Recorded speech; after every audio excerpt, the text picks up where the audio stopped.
الحمدللہ والصلاة والسلام علی رسول اللہ اما بعد فاعوذ باللہ من الشیطان الرجیم بسم اللہ الرحمن الرحیم رب اشرح لی صدری ویسر لی امری واحلل عقدۃ من لسانی یفقہوا قولی ربنا زدنا علما اللہم انا نسألک رزقا واسعا وعلما نافعا وشفاء من كل داء ربی یسر ولا تعسر وتمم بالخیر آمین یا رب العالمین۔ السلام علیکم ورحمۃ اللہ وبرکاتہ۔ تو ہم آتے ہیں جی آج کے جو لیسن، اصل میں ہمارا جو لیسن نمبر 2 ہے، حروف الہجاء اور حرکات، حروف الہجاء اور حرکات۔ تو ان دونوں کو جب ہم ملائیں گے تو اس سے کیا بنے گا؟ لفظ بنے گا، اور عربی میں اس کو ہم کلمہ کہتے ہیں۔ تو کلمہ جو ہے وہ اس کو بھی ادائیگی کے لحاظ سے آپ دیکھ لیں، کاف کے اوپر زبر ہے، لام کے نیچے زیر ہے، میم کے اوپر زبر ہے، اور یہ آخر میں تا ہے جس کے اوپر ویسے تو 2 پیش ہیں، تو ہم اس کو کہتے ہیں کلماتن۔ لیکن مختصراً آخری حرف عام طور پہ عربی کا جب ہم وہاں رکتے ہیں تو وہ اس کی علامت گر جاتی ہے، اس کی حرکت نہیں پڑی جاتی، تو اسی لحاظ سے اس کو کہتے ہیں کلمہ۔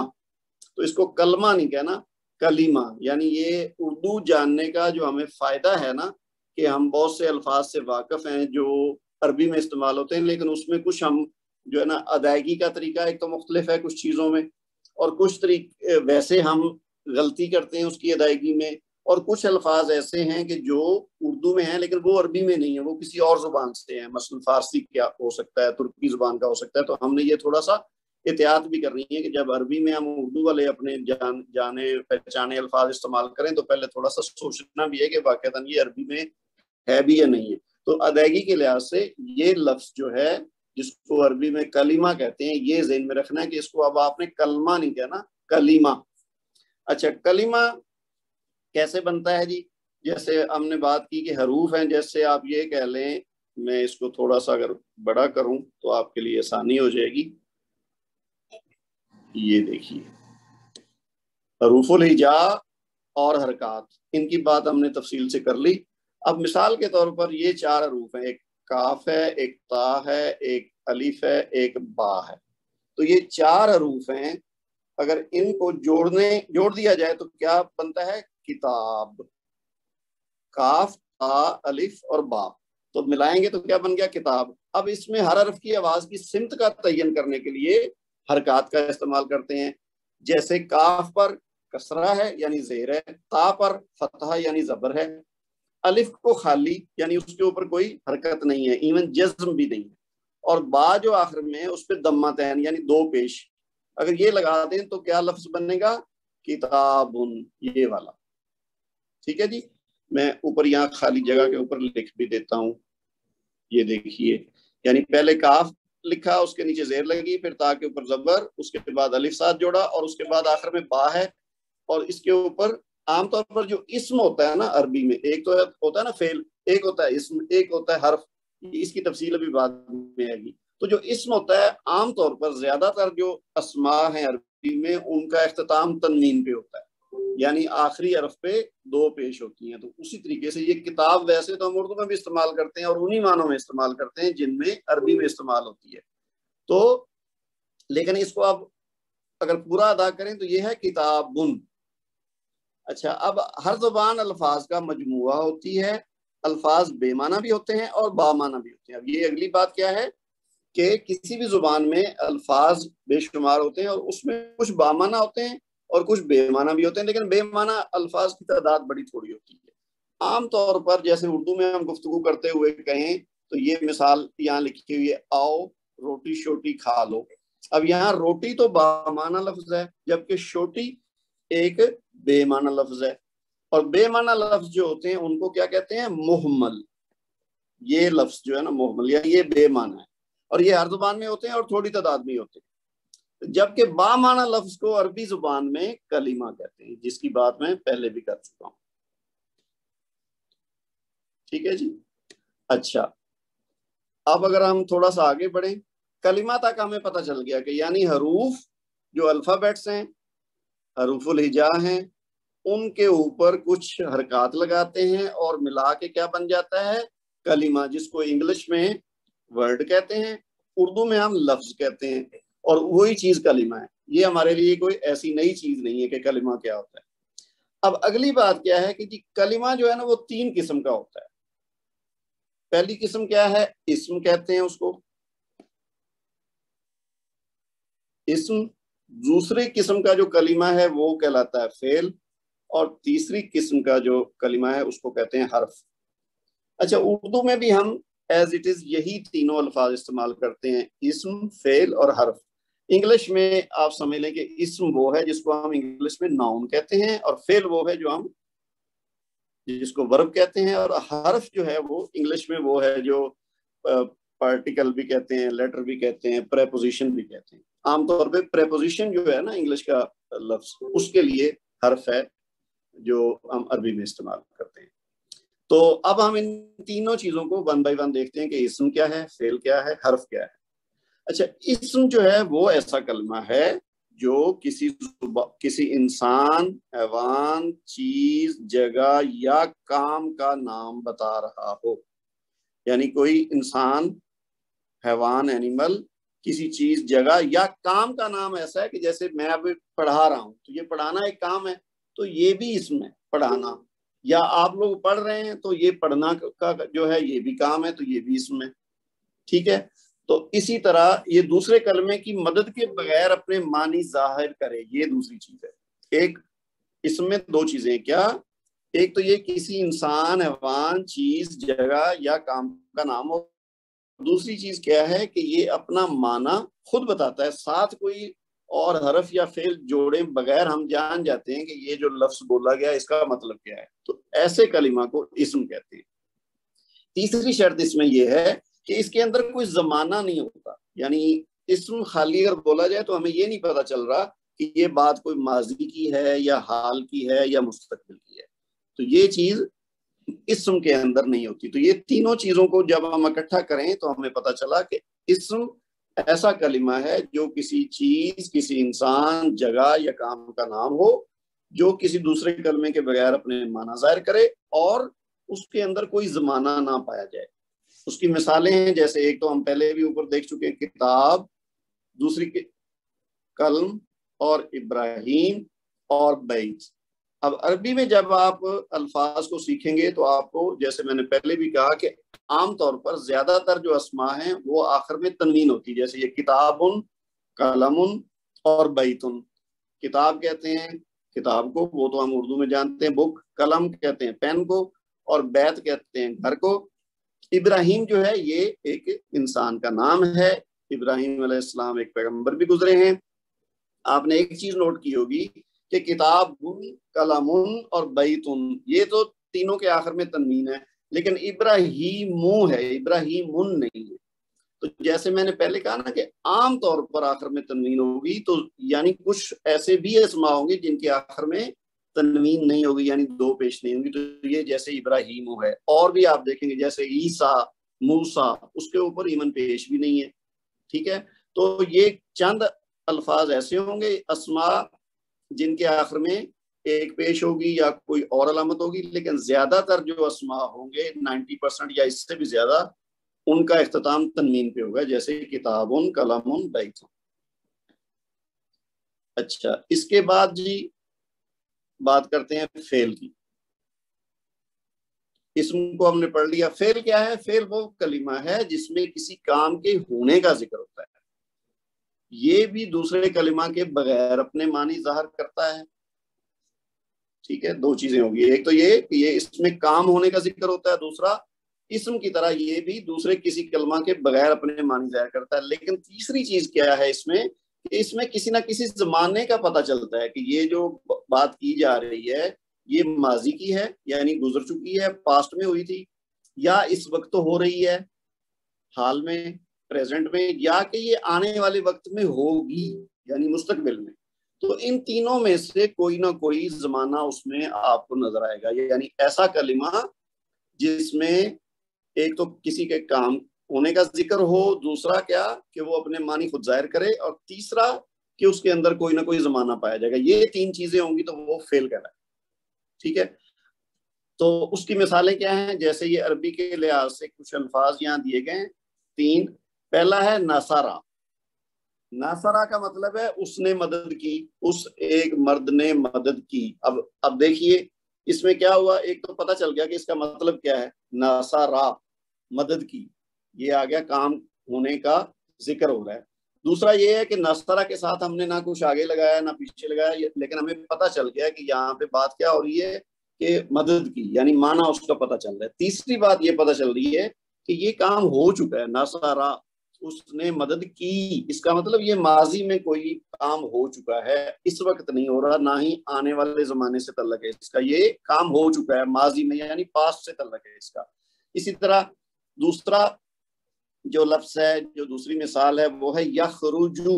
اب یخرجو اس کا مطلب ہے وہ نکلتا ہے یا نکلے گا. اچھا، یہ اس کی تفصیل ہم بعد میں پڑھیں گے کہ اس کے دو مطلب کیوں ہیں، نکلتا ہے بھی ہے اور نکلے گا بھی. تو چونکہ عربی میں جو حال اور مستقبل کے لیے ایک ہی صیغہ استعمال ہوتا ہے، تو اس لیے یخرجو کا مطلب یہ بھی ہے کہ وہ نکلتا ہے، اور یخرجو کا مطلب یہ بھی ہے کہ وہ نکلے گا. تو وہ فکرے میں اس مناسبت سے لحاظ سے پھر ترجمہ ہوتا ہے کہ یہ حال کی بات ہو رہی ہے یا مستقبل کی ہو رہی ہے. لیکن اس کی تفصیل ہم مناسب وقت پہ جو متعلقہ لیسن ہوگا اس کے اندر ہم تفصیل سے اس کو سیکھیں گے. تو یخرجو میں کیا پتہ چلا، یہ پتہ چل رہا ہے کہ جی کوئی نکلنے کا کام ہو رہا ہے، اور کوئی ساتھ لفظ میں لائے بغیر ہمیں پتہ چل رہا ہے کہ اس کا معنی کیا ہے. اور تیسری چیز کہ زمانہ کون سا ہے، یا تو یہ حال میں ہے یا مستقبل میں، تو زمانہ بھی پتہ. تو تینوں چیزیں پتہ چل گئی. اس کا مطلب کیا ہوا کہ یخرجو بھی فعل ہے. تیسری اور آخری مثال اس کی کیا ہے، داخلہ. وہ داخل ہوا.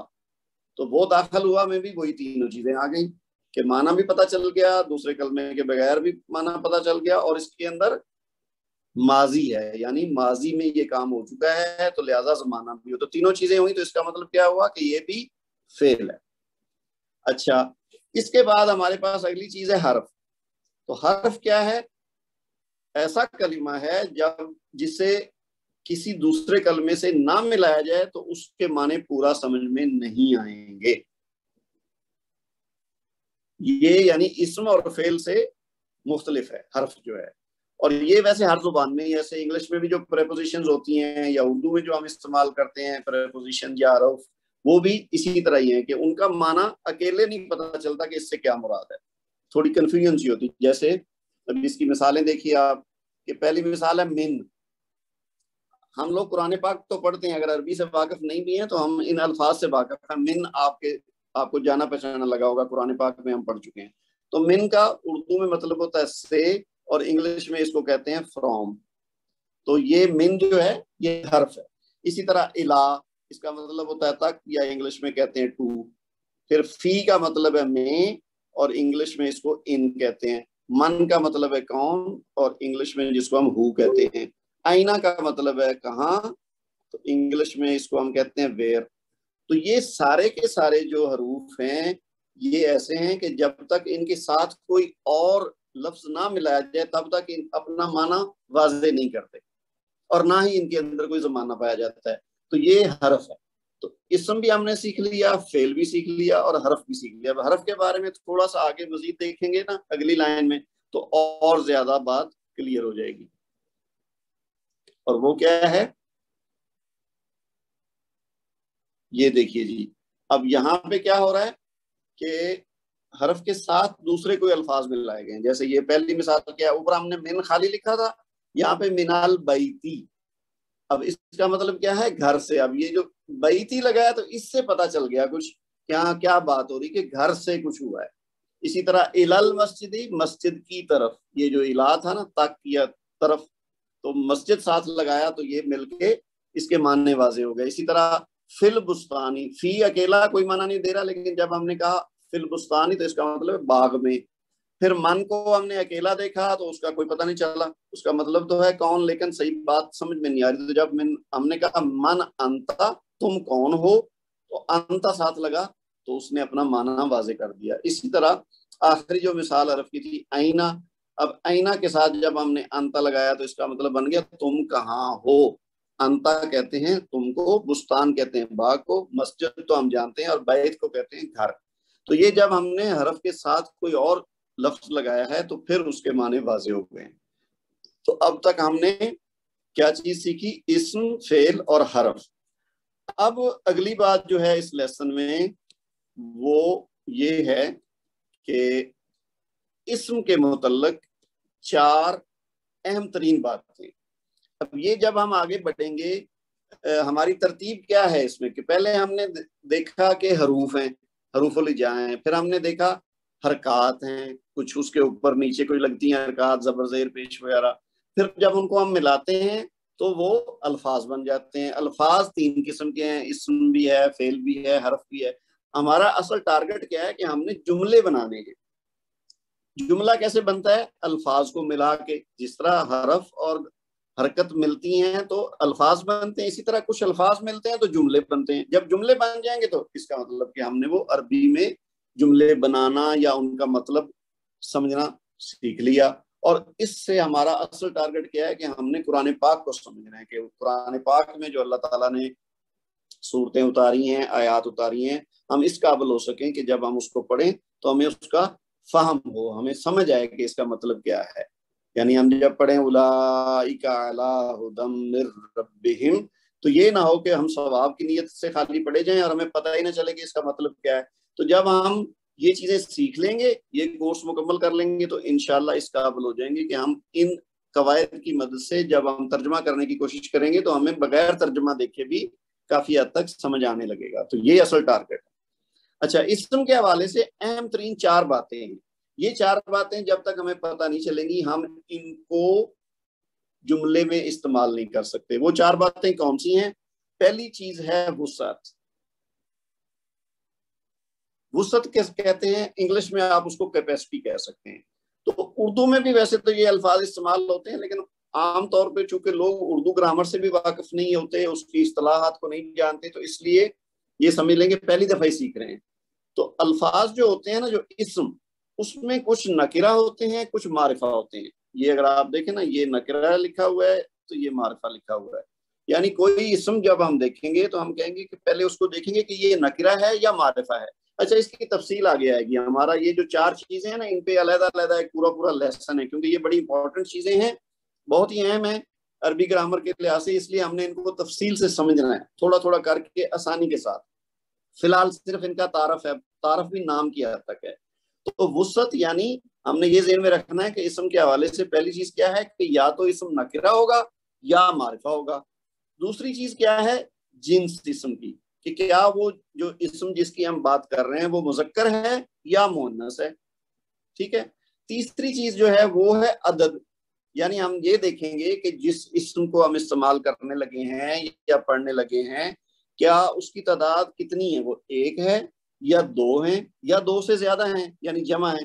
اچھا، اردو میں اور انگلش میں یہ 2 زبانیں عام طور پر ہم جانتے ہوتے ہیں، تو اس میں واحد ہوتا ہے یا پھر جمع ہوتا ہے. یعنی 1 سے زیادہ چیز، مثلا 2 ہوں، 2 شخص ہوں تو ہم کہیں گے یہ جمع ہو گیا. 2 قلم ہوں، 2 کتابیں ہوں، یا 2 سے زیادہ ہوں تو وہ جمع آتا ہے. اسی طرح انگلش میں ایک چیز کے لیے ہم کہتے ہیں یہ سنگولر ہے، اور 1 سے زیادہ ہوں تو ہم کہتے ہیں پلورل ہے. لیکن عربی میں یہاں تھوڑی سی ایکسیپشن ہے. یہ جو مثنیٰ ہے نا، یہ ایسی چیز ہے جو صرف عربی میں ہے، اردو اور انگلش میں نہیں ہے. ہو سکتا ہے کسی اور زبان میں ہو، لیکن اردو انگلش میں نہیں ہے. تو یہ مثنیٰ یا تثنیہ، جس کو آپ انگلش میں سمجھ لیں ڈوول، یعنی 2 چیزیں جو ہیں، تو وہ ایک اضافی چیز ہے. عربی میں جب ہم سیکھیں گے گرامر تو ہمیں یہ دیکھنا پڑے گا کہ اگر 2 چیزیں ہیں تو پھر اس کے لیے ایک الگ لفظ ہے. 1 ہے تو الگ لفظ ہے، اور 2 سے زیادہ جب ہوں گی تو پھر وہ جمع میں آ جائیں گی. وہ 3 ہوں یا 3000 ہوں یا 300 ہوں، پھر وہ جمع ہے. تو یہ تھوڑا سا فرق ہے، اس کی تفصیل بھی آگے اپنے لیسن میں آئے گی. چوتھی اور آخری چیز جو اسم کے حوالے سے ہے وہ ہے اعراب. اچھا، اعراب بھی آپ کو کچھ سنا لفظ لگا ہوگا کہ ہم اردو میں جب بات کرتے ہیں، خاص طور پہ جن لوگوں نے اسکول میں پڑھا ہے، تو ہم کرتے تھے کہ جی جملہ ہے اور اس کے اوپر ہمیں کہا جاتا تھا جس پہ اوپر اعراب لگائیں. تو اردو میں اعراب سے عام طور پر مطلب وہی ہے جو ہم نے ابھی پڑھا، حرکات، یعنی زبر، زیر، پیش اور سکون وغیرہ. اس کو ہم کہتے ہیں کہ فرض کیا کسی نے کہا کہ جی آپ جو ہے نا وہ یہ لفظ مسجد ہے اور اس کے اوپر آپ اعراب لگائیں، تو ہم کہیں گے جی میم کے اوپر زبر ہے، سین کے اوپر ساکن ہے اور جیم کے نیچے زیر ہے اور دال بھی ساکن ہے، تو یہ ہم نے اپنی طرف سے اعراب لگا دیے یہ مسجد پہ۔ لیکن عربی میں جب ہم اعراب کی بات کریں گے تو یہ زبر زیر پیش نہیں ہے، ہیں علامت دیکھنے میں اسی طرح کی، لیکن اس کو نام ڈفرنٹ دیتے ہیں۔ یہ اگر آپ واپس یہاں دیکھیں تو یہ ہے رفع، نصب، جر اور جزم، یہ جو چار ہیں الفاظ یہ اعراب کہلاتے ہیں، اور ان کی بھی تفصیل جو ہے نا آگے ایک الگ پورے لیسن میں آئے گی۔ فی الحال یہ صرف نام کا تعارف ہے کہ اسم سے متعلق ہم نے چار ایسی چیزیں سیکھنی ہیں جو ہمیں آگے جملے بنانے میں اور جملوں کو عربی کے جملوں کو سمجھنے میں جو مدد دیں گی۔ وہ کیا ہے؟ ایک وسعت ہے یعنی نکرہ ہے یا معرفہ ہے، ہم نے یہ دیکھنا ہے اسم کو۔ دوسرا ہم نے اس کی جنس دیکھنی ہے کہ مذکر ہے یا مؤنث ہے۔ تیسرا اس کی تعداد دیکھنی ہے، ایک ہے یا دو ہیں یا اس سے زیادہ ہیں۔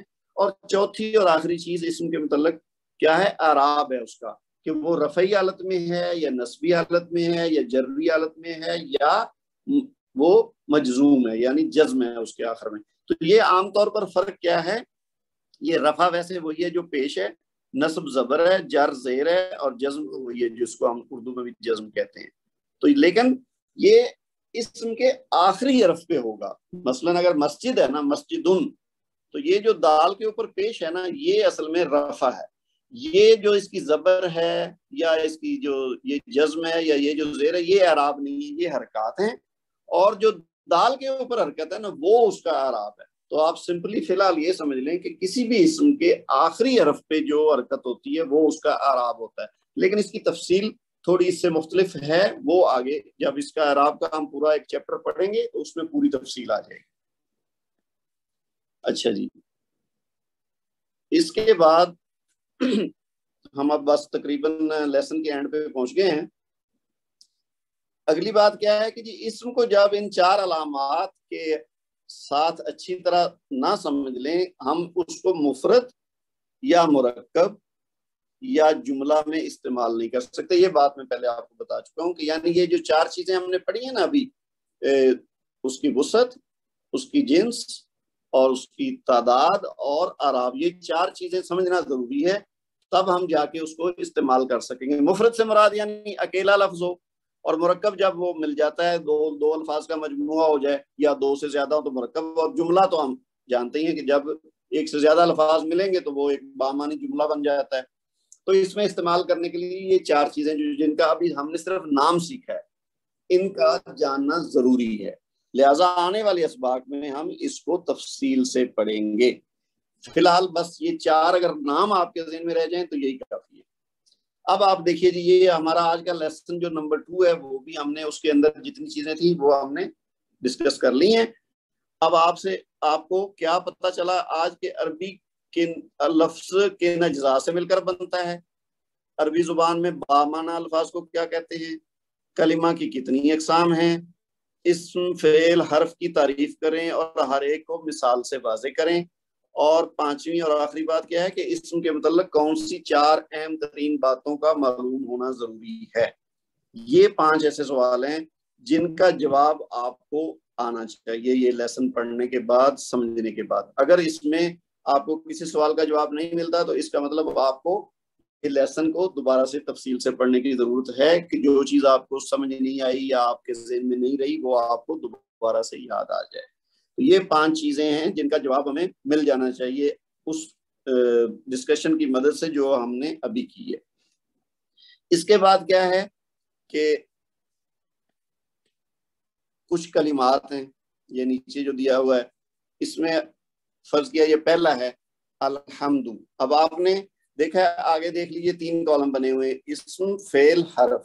اب آپ نے دیکھنا ہے کہ یہ جو الحمد ہے یہ اسم ہے یا فعل ہے یا حرف ہے۔ اگر میں کہوں کہ جی یہ اسم ہے تو پھر میں یہاں ٹک کر دوں۔ الرحمن اگر میں کہوں کہ جی یہ اسم ہے تو یہ بھی یہاں ٹک کر دوں گا۔ یہ دیکھیے نا اس کا ترجمہ لکھا ہوا ہے، الحمد کا کیا مطلب ہے؟ تمام تعریفیں۔ تو تمام تعریفیں کیا ہے؟ اس میں زمانہ نہیں ہے تو یہ مطلب دے رہا ہے، تو لہذا یہ اسم ہے۔ الرحمن بھی اسی طرح بہت زیادہ رحم کرنے والا۔